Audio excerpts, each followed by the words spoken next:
Yes, alright, I know it was Wigan, but tell me that this doesn't feel just inherently more threatening than this. This video is not to say that we've cracked it suddenly, nor that Arteta has seen the light. Seriously, he hasn't just gone to the players and said, "You know what, lads? I fancy some more central access today."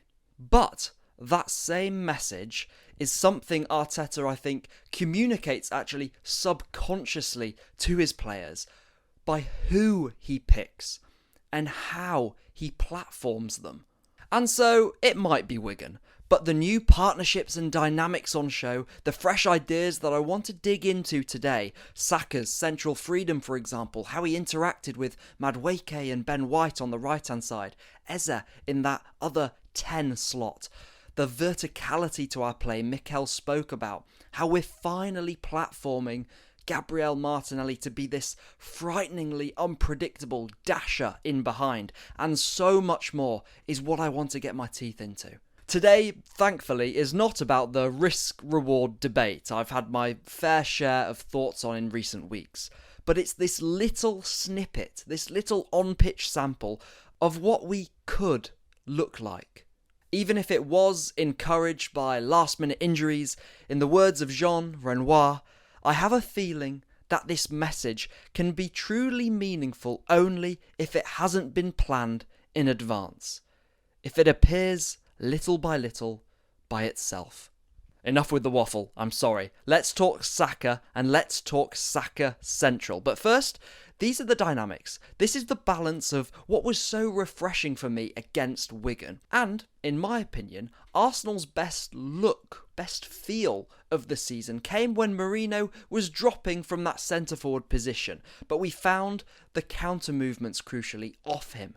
The personnel against Wigan was different, but the balance is so similar. The pocket presence. The wingers freed up to be goal hungry and unpredictable with their running angles. There's a clear base as well. With Calafiori's injury, Miles was shifted back to left back against Wigan and still played a very Calafiori-esque role, interchanging high and low in the pockets with Eze, hunting for gaps off the ball. But let's zoom in now on Saka. After the match, Mikel highlighted the difficulty in picking up Saka's reference and how intelligently he moves through spaces when he has this central licence. Watch how Saka makes that lateral movement on the blind side of the defender. Norgaard was superb across the match again, but look what happens simply when you trust who you're passing to between the lines. You can whip the ball into Saka here because you know how unshakable he is against contact. I'll talk more about this with Eze and Martinelli, but these faster vertical sequences give wide centre-backs in those pesky back fives critical decisions to make. Do you jump onto Saka and leave room for the wingers who suddenly have the option now to run out to in? Look at Madueke's goal. It's the threat of what Saka can do that Madueke smells. But then you've got Eze dropping and playing a pass he's already shown, by the way, he's got in his locker, with White also able to do. These are the kinds of doomed if you do, doomed if you don't situations I want us to create more against teams. Because if you do engage with Saka, he can spin and shrug you off instead.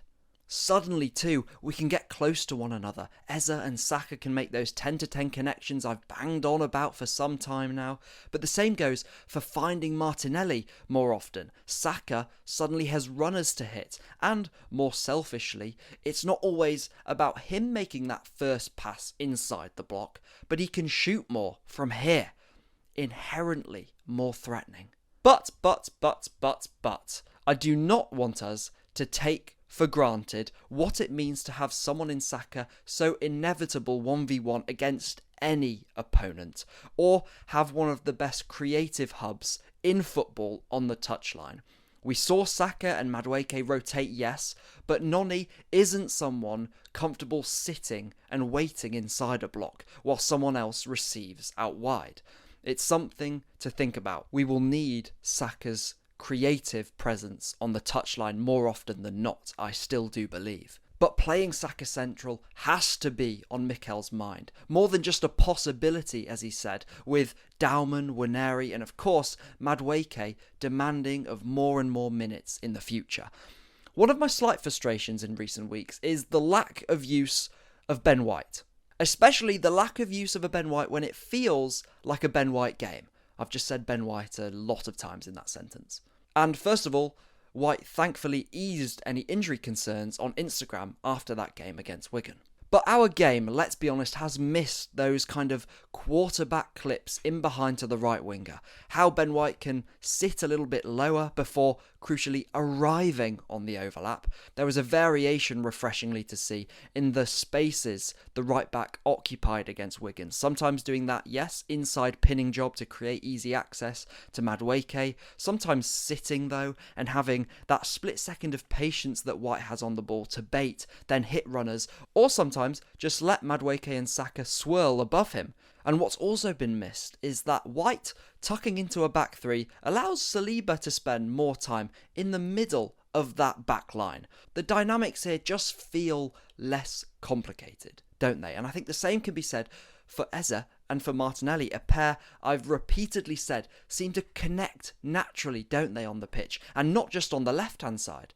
I've spoken about Martinelli's tweaked right wing role, allowing him to pinch into this front two pairing Arteta has deployed recently. The speed that Martinelli wants to play at too, but also when he does dash in behind. I honestly don't think there are many players out there who possess the same level of threat. And Arteta gave him this same freedom from left wing against Wigan, which was so wonderful to see.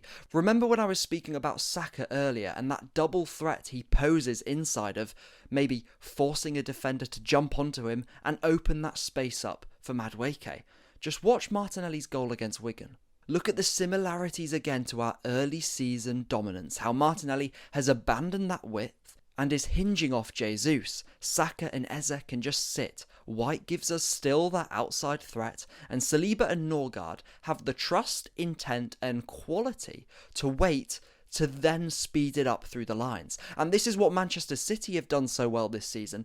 And it's funny that we create a similar kind of diamond in our front quartet of players that Man City do themselves, with Norgaard finding Eze, and the touch, the spin and the release from Eze gives us a lot of, funnily enough, what Marino and Kai Havertz have done in that shadow striker role, and Martinelli when he's chopping and changing, as I'll say again, like this, dashing and firing off either foot. That's how you rediscover a player. I wish I could speak longer, but why do I think that this could be potentially so significant for our season? This could be one of those learning through seeing games for Mikel. There will rightly be an appetite, I think, to see these relationships on the pitch again, and Wolves could be another great opportunity for that. Questions still remain. Would a setup like this mean a shift to a 4-1-4-1 block out of possession? Probably. The Rice and Zubimendi pairing should still be our preferred option, in my opinion, especially for the toughest of matchups. But that doesn't mean we can't still see a Martinelli and Eze dynamic. We just flip the midfield balance, moving Rice further right. The Twin Tens also feel like a genuine setup and approach for games when the onus is on us to break it open. Saka in that high right slot is something we should want to see a bigger sample of too. And things have felt, haven't they, like they've needed refreshing recently. But if this is to kind of spur on a new chapter of our season, it's a new chapter that, crucially, we are not starting at zero from. But we are starting 4 points clear at the top of the Premier League, through in the Champions League, in the final of the League Cup, and now in the 5th round of the FA Cup.